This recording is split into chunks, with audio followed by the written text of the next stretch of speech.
선생님, 저는 수능 최저가 없어야만 해요. 하고 수능 최저를 회피하기도 하는데요. 여러분, 국어 영역으로도요, 단기간에 최저 맞출 수 있습니다.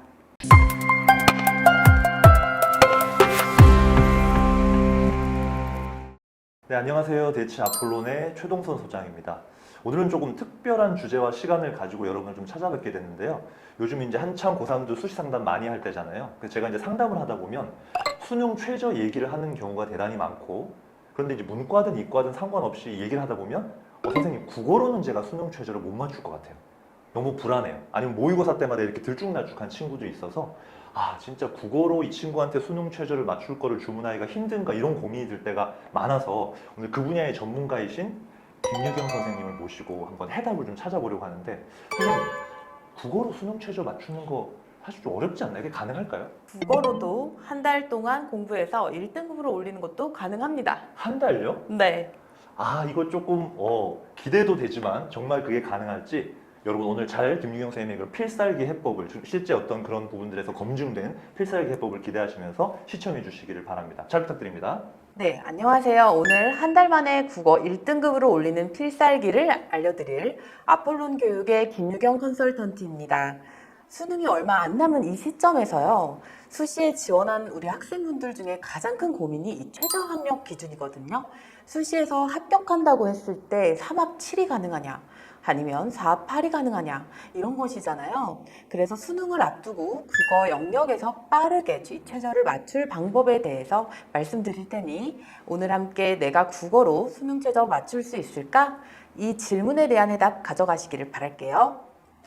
여러분, 발표된 통계 자료를 보니까요, 25년 대입에서 수능 최저 학력 기준을 충족했으면 합격 가능성이 7배 이상 높아졌다고 합니다. 고려대 수능 최저 세계 영역 합 7등급의 충족률이 61%였거든요. 서강대도 세계 영역 각 3등급에 대해 68%의 충족률을 기록했습니다. 그렇다 보니 이 실질 경쟁률은 사실 상당히 낮아지게 되는데요. 올해 고대 같은 경우는 학생부 우수 전형에서 탐구 과목을 한 과목으로 인정하고 4합 8로 최저를 완화시키기도 했습니다. 하지만 여전히 우리 학생들에게 이 최저라는 허들은 사실 심리적인 부담으로 작용할 거예요. 그래서 많은 학생들이 하는 질문이, 선생님, 어떻게 해야 최저를 맞출 수 있을까요? 자, 이렇게 묻습니다. 여러분, 국어 영역으로도요, 단기간에 최저 맞출 수 있습니다. 그러면 왜 그동안 이렇게 국어 공부를 했는데도 최저를 맞추기 어려웠을까요? 바로 국어 과목이 내신과 수능의 영역이 서로 다르기 때문에 생기는 결과인데요. 국어 과목은 내신에서 정해져 있는 내용에서 시험이 출제가 되지만 이 수능에서는 제시문 자체가 처음 보는 것이기 때문에 낯설게 느껴질 수밖에 없습니다. 그러니까 이 영상은 첫째, 그동안 내신 준비는 했는데 이번 6월 모의에서 국어 영역 4등급 정도를 받았다. 둘째, 국어로 빠르게 최저를 준비하고 싶다 하는 학생분들을 위한 맞춤 영상입니다. 저는 솔직히 말씀드리면요, 이 문제풀이 순서에 대해서 어려웠던 것이 문제풀이 순서를 정할 시간조차도 없었던 수능을 치렀습니다. 그런데도 그 결과 등급에는 큰 차이가 없었는데요. 그 이유는 적어도 제가 강한 부분과 약한 부분만큼은 나누고 문제를 풀었기 때문입니다. 예를 들어 설명해 드릴게요. 언어까지 풀고 20분, 그러니까 9시 전에 들어왔는지 반드시 확인했습니다. 왜냐하면 제 약점이 독서에 있었는데 이 독서에 필요한 시간을 벌기 위해서였어요. 이렇게 강약점을 알고 수능을 준비했습니다. 그리고 최저라는 걸 맞추는 게 목표니까 적어도 시간을 벌기 위해서 2문제 정도는 과감하게 포기하자, 이렇게 선택도 했어요. 시간이 충분하다고 생각하면 비문학 지문을 읽기 전부터 마음가짐이 달라지게 됩니다. 따라서 반드시 여러분도 강점과 약점을 구분하여 문제를 풀시길 바랍니다. 여러분, 문학에 약한 학생들도 있는데요. 사실 문학은 점수 올리기 가장 쉬운 부분입니다. 근데 왜 어렵게 느껴지냐면요, 바로 수능 용어가 갖는 모호성 때문인데요. 문학에서는 굉장히 모호한 표현들로 우리 학생들을 현혹시키거든요.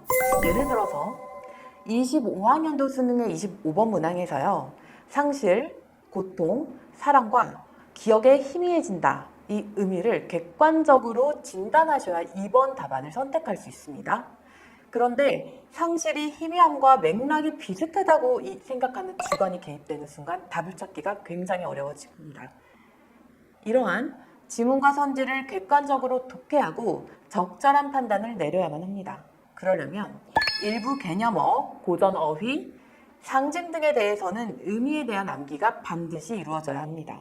내 생각을 허점이라고 생각하고 지워나가야만 합니다. 첫 번째, 색채 이미지는 뭘까요? 파란, 하얀, 보라와 같은 색상입니다. 두 번째, 주체의 행위는 편지 읽기나 쓰기, 특정한 움직임을 말하는 겁니다. 이렇게 암기를 통해서 주관을 지워나갔습니다. 다음은 비문학인데요. 비문학에서는 속도가 굉장히 중요합니다. 왜냐하면 지문 안에 답이 있는데 그걸 찾아야 답을 맞출 수 있거든요.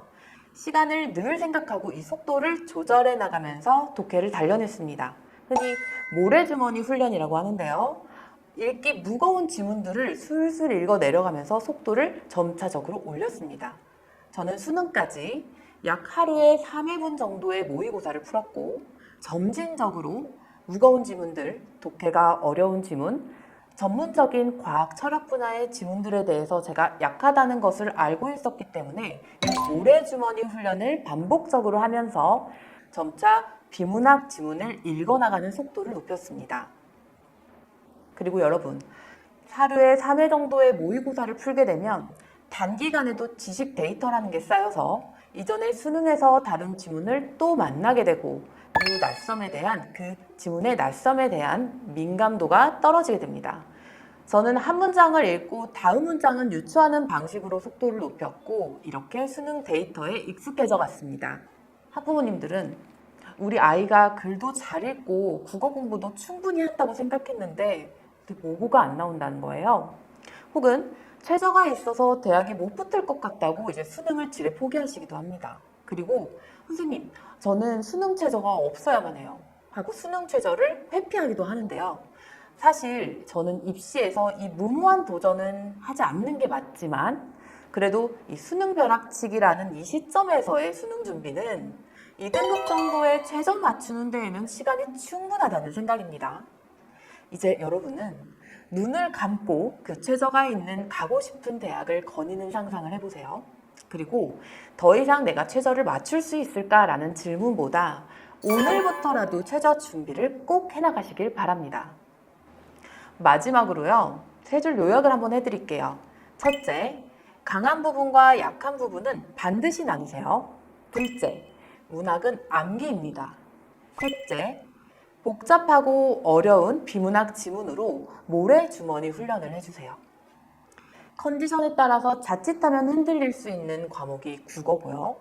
이후 다른 과목에도 영향을 꽤 많이 주는 과목이 바로 국어거든요. 그러니까 여러분 모두 한 달 동안의 초집중으로 이 최저에서 밀리는 일 없기를 바랍니다.